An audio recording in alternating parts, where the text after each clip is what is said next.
जो बातें हो रही हैं कि कितने से कहां पर कौन लीड कर रहा है, अगर हम वो सीटें भी देख लें कि जीत मतलब कहां पर कौन कितना लीड कर रहा है, तो देखिए 500 के अंतर से जो सीटें हैं वहां पर 90 में से 4 ऐसी सीटें हैं जिसमें 3 पर बीजेपी इस समय लीड कर रही है और 1 पर आईएनएलडी प्लस।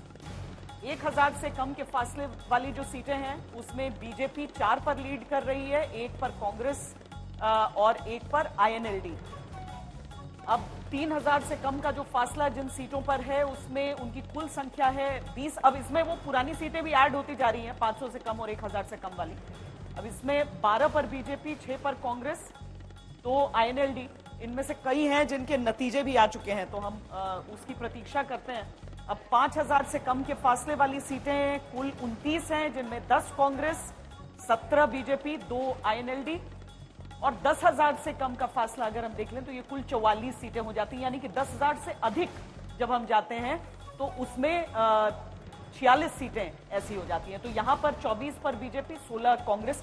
तो हम सबसे बड़ी चीज यहां पर हो जाती है कितने नतीजे और कितना रुझान, क्योंकि तेजी से अगर बदलती हुई तस्वीर को हम देखें तो जम्मू कश्मीर में भी कम तेजी से नहीं बदल रहा है।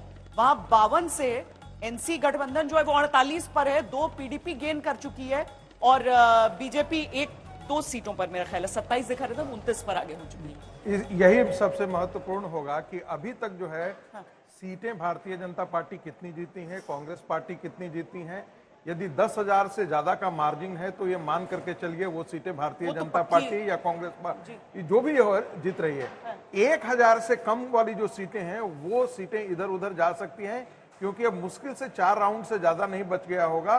1 घंटा पहले तक 14 राउंड हो चुका था, 19 राउंड के मैक्सिमम 19 राउंड तक दोनों वोटिंग राज्यों है। का बता दीजिए तो ना, दोनों राज्यों में हरियाणा सीटों पर प्लस माइनस हो सकता है। मुझे लगता है 1-2 सीटें का इधर उधर हो सकता है, इससे ज्यादा बहुत ज्यादा अंतर पड़ने की कोई संभावना अब नहीं दिख रही है। हरियाणा में नहीं दिख रही है। कश्मीर की स्थिति, कश्मीर का ब्रेकअप हम चूंकि सामने नहीं आया है तो इसलिए कहना उसके बारे में संभव नहीं होगा। लेकिन ये बेहद दिलचस्प है ना संगीत जी, 10,000 से कम का जो फासला है वो लगभग 44 सीटों पर है। अब 44 सीटों में आप उसमें देखिए 44 में से 24 सीटों पर भारतीय जनता पार्टी वो आगे चल रही है। तो देखिए जो हम तस्वीरें दिखा रहे हैं आपको वो हरियाणा में जश्न मनने की तस्वीरें हैं। हालांकि ज्योति जी, कांग्रेस पार्टी जो दावे कर रहे हैं आप लोग कि अभी तो कुछ चरणों की गिनती इलेक्शन कमीशन दिखा रही है, एडमिनिस्ट्रेशन पर दबाव बनाने की कोशिश है, लेकिन इस सब के बीच ये आंकड़ा कहीं ना कहीं हकीकत में तब्दील होता दिख रहा है।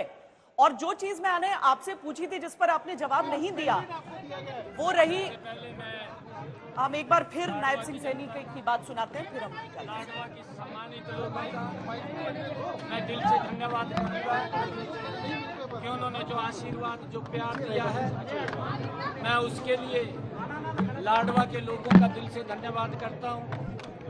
मैं हरियाणा के 2 करोड़ 80 लाख लोगों का दिल से धन्यवाद करता हूं और अपने लोकप्रिय प्रधानमंत्री, विश्व के नेता आदरणीय नरेंद्र मोदी जी, ये पूरा का पूरा श्रेय मैं आदरणीय मोदी जी को देता हूं। उनके आशीर्वाद से, उनकी गाइडलाइन के अंदर, उनकी जो नीतियां हैं, उन नीतियों के ऊपर हरियाणा के लोगों ने मोहर लगाई है। मैं हरियाणा की जनता का जहां दिल से धन्यवाद करता हूं, उनको प्रणाम करता हूं, वहीं आदरणीय प्रधानमंत्री जी के नेतृत्व में जो ये 3री बार हरियाणा की ऐतिहासिक जीत हुई है, इसके लिए भी मैं प्रधानमंत्री जी का धन्यवाद करता हूं। मैं अपनी उच्च लीडरशिप का धन्यवाद करता हूं। मैं हरियाणा के लाखों भारतीय जनता पार्टी के कार्यकर्ताओं का दिल से बहुत बहुत धन्यवाद करता हूं कि जिनकी कड़ी मेहनत और पसीना बहा करके उन्होंने इस ऐतिहासिक जीत का जो दिलवाई है वो पूरे धन्यवाद के पात्र है। मैं पूरे हरियाणा के लोगों को दिल से बहुत बहुत धन्यवाद। कोहाड़ा की जलेबी की फैक्ट्री, ये मैं बात अलग से करूँगा।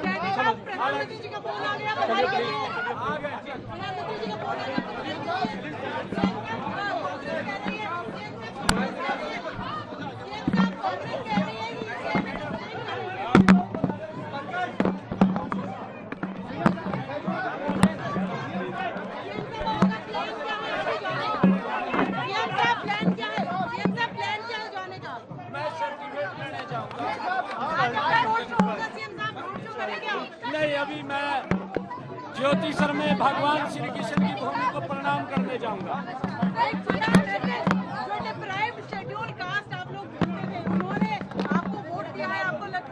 ये सरकार हरियाणा के गरीबों ने, हरियाणा के वंचितों ने, हरियाणा के 2 करोड़ 80 लाख लोगों ने इस सरकार को चुना है और हम आदरणीय मोदी जी के नेतृत्व के अंदर गति से आगे बढ़ेंगे। और अभी मैं आपसे बाद में बात करूंगा क्योंकि अभी मैं सर्टिफिकेट लेने जा रहा हूं।